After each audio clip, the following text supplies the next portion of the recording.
Hello again. In our last lecture we talked about determining locations for sensors, where we're going to measure on the structure to make sure we could capture all of its modes.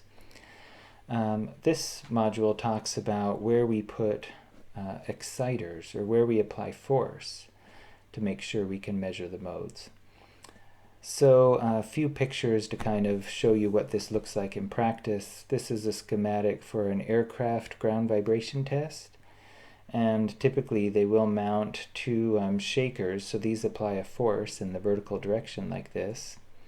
And typically they'll mount two of those under the wings, and then they use them to force symmetrically and asymmetrically, and that can excite a lot of the different wing modes of the airplane.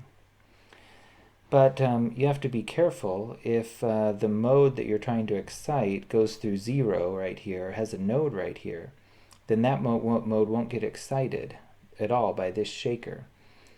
And if that same mode happens to have a 0 over here where this shaker is, then it won't get excited at all.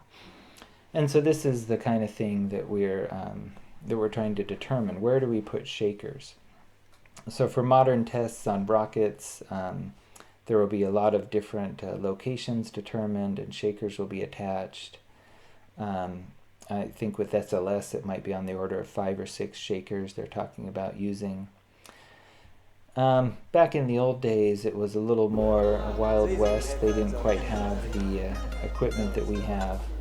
So this shows some videos from the Saturn V program, some of the testing.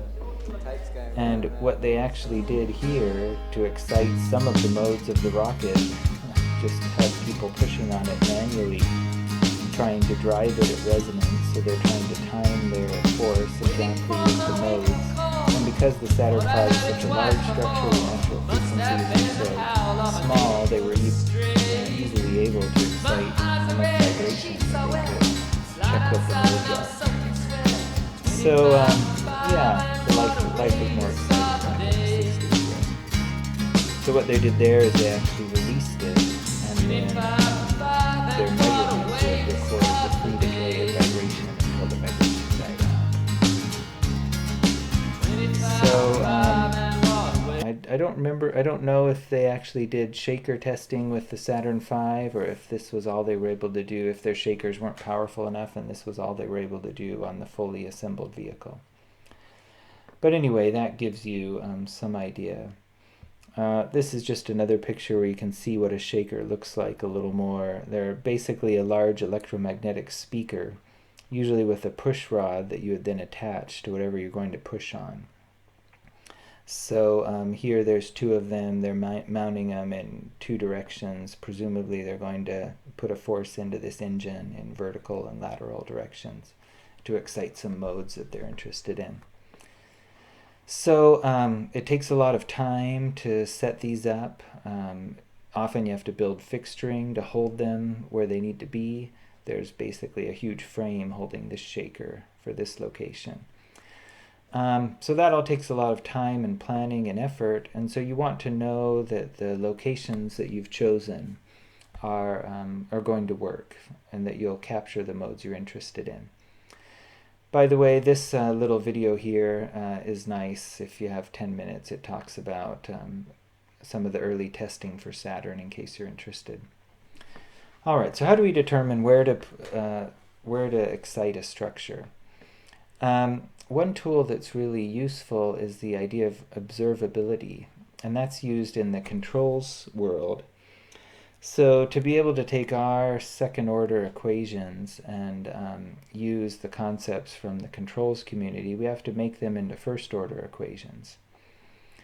And so I think you've all seen how we do this in the past. We define a vector z that's q over q dot, and then we can rewrite this equation in the form z dot equals az, by converting those matrices like this.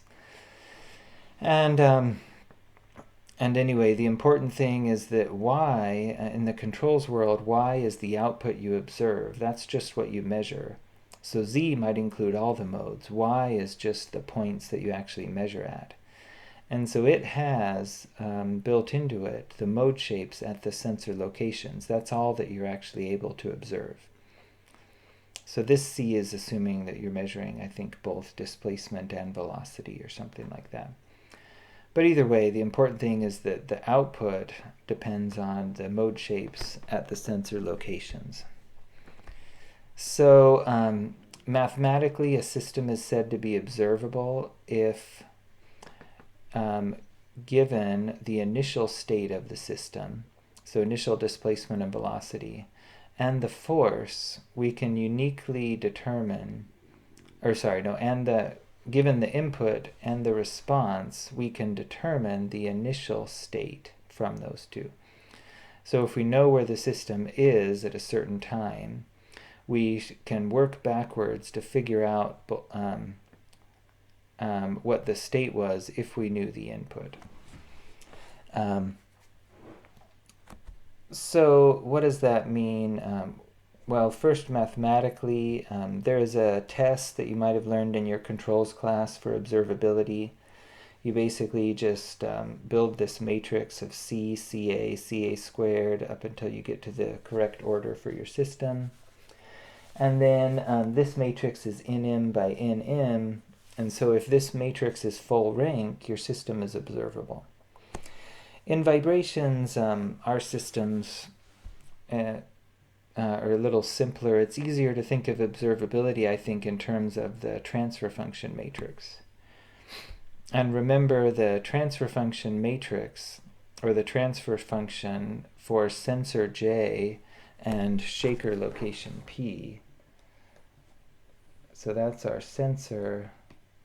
This is where our shaker or our exciter is this product that we've seen before in class. And the key thing is that as long as phi JR is non-zero, then when we get to mode R, these two terms will cancel, and we'll get a small number here, or a very large response. So we know that at each natural frequency we expect to see a peak. So if this is mode 1, mode 2, mode 3, and as long as that number is non-zero, we'll see a peak. If we happen to choose an unfortunate location for our sensor such that that mode has a near zero response, then it won't show up in that measurement. And this might seem kind of academic at first, right? But imagine just a simple bar, or this could be a rocket, and suppose that it can move in two directions, right? So it will have modes in both of these directions, and so for any modes in this direction, that direction will be a node, will have zero motion, and vice versa. So a structure like this already, just a 2D structure, there's already locations that are zeros for lots of the modes. And from a practical standpoint, phi doesn't have to be zero, it just has to be small enough that we don't get a measurable signal. Okay, so anyway, that's the concept of observability, and that's what our sensor placement algorithms are trying to achieve. And notice that to get observability in the simple sense, all we need is to have one sensor for which phi is non-zero. So all we need here is just phi JR not equal to 0 for every mode. If we had only one sensor, this had to be true for every single mode. If we have multiple sensors, we just need this to be true for at least one sensor mode combination. So everything we did with effective independence was all about not just measuring Q, being able to measure each mode, but being able to uniquely determine Q, right? Spatial independence was all about being able to invert this equation where we have the modes only at the sensor. Oops, not invert that way. Where we have the mode shapes at the sensor locations, using those sensor locations, I guess the better thing to call this would be xs, being able to invert this equation to solve for q. So this guarantees observability, and if we use effective independence or some other method that assures that this matrix is invertible, then we'll have a very good observability. So that's taken care of. The analog to that, though, is controllability, and that's what we need to know if we're deciding where to put shakers. So controllability states that the system's controllable if there exists an input and a time for which we can put the system in an arbitrary state. So whatever state that we say we want, we can achieve that with some input in a finite time tf from some arbitrary initial state. So what does this say in simple terms? This just says we can push the system into any shape that we want if we have enough time. All right, and once again, there is a simple metric for this, a controllability matrix. If this matrix is full rank, then the system is said to be controllable. And we can again use the concept of the transfer function to determine when this is the case. If we go back down here, observability all had to do with that first term. Controllability all has to do with this mode shape being non-zero. So it's whatever the mode shape is at the actuator locations. The other way to see it is in Commerce state space form in those slides, the B matrix, which controls the input to the system, has the mode shapes partitioned to the actuator locations. So if the mode shapes are non-zero at the actuator locations, we'll put a non-zero force into that mode and we'll see it in the response. Another way to think about this is that the transfer function is a matrix where we have the mode shape at each sensor location in this column and the mode shape in the actuator locations in the rows. And so as long as for every single mode, at least one of these is non-zero, we'll excite that mode.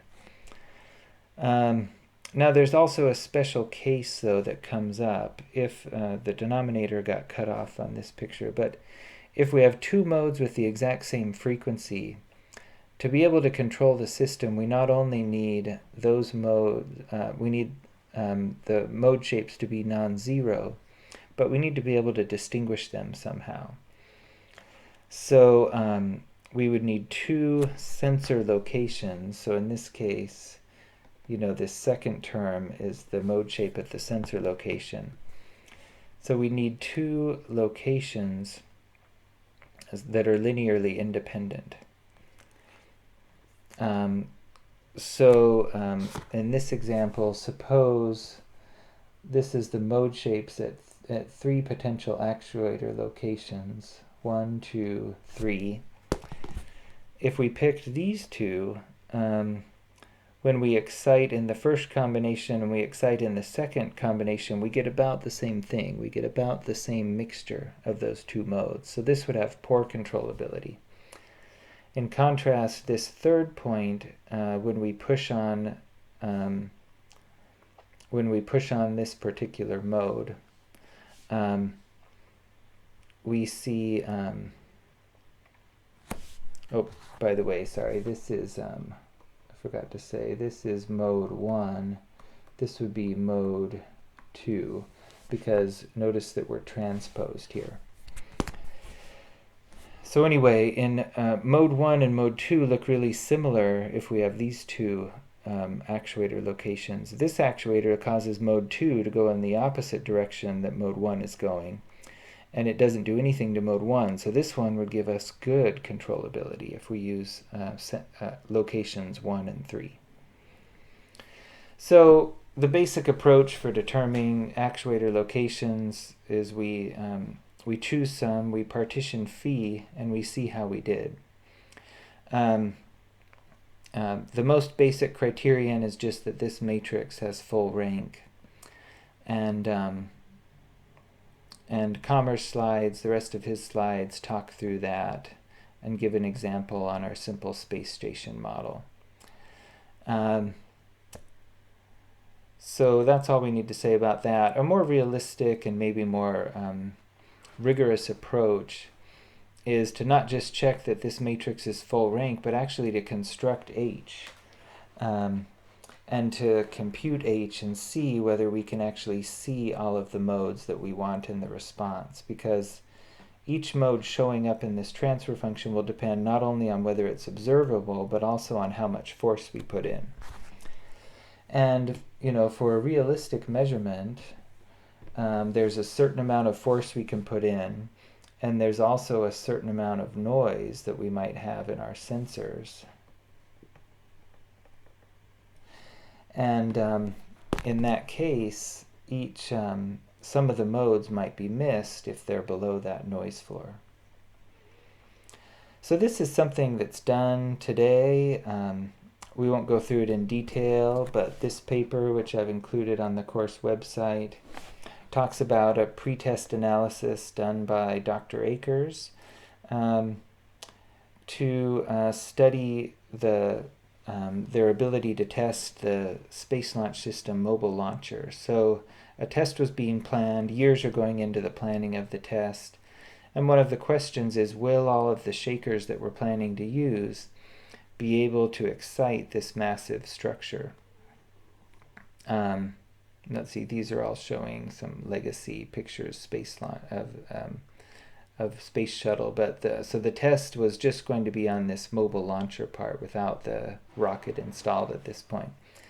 And the question was, will we be able to measure all of the modes of this enormous frame weighing millions of pounds with the shakers that we have? Will we be able to get signals that will be outside of the noise floor? So they actually did kind of an end-to-end test and simulated, applied the forces that they thought the shakers could apply, added simulated noise to the sensors, and they looked at whether they could actually measure the frequency response functions in a way that where the modes would stick out enough that we could actually measure them. So this is the kind of approach that I think is used most often to really be rigorous and to make sure that we can do a test. And again, you do this in a high dollar test, a very expensive test. Even a small test will do some amount of test planning using these same concepts. But if you have a test that really matters with a tight schedule like this, with a lot of money invested, you'll go to the trouble of actually simulating the test to see if it looks feasible. Okay, so I believe that sums up everything I wanted to say about actuator placement. Again, you can boil it all down just to one simple concept. Will the force locations we've chosen cause every mode that we're interested in to show up in the test, and to show up with a signal level that's strong enough that we can pick it out of the noise floor?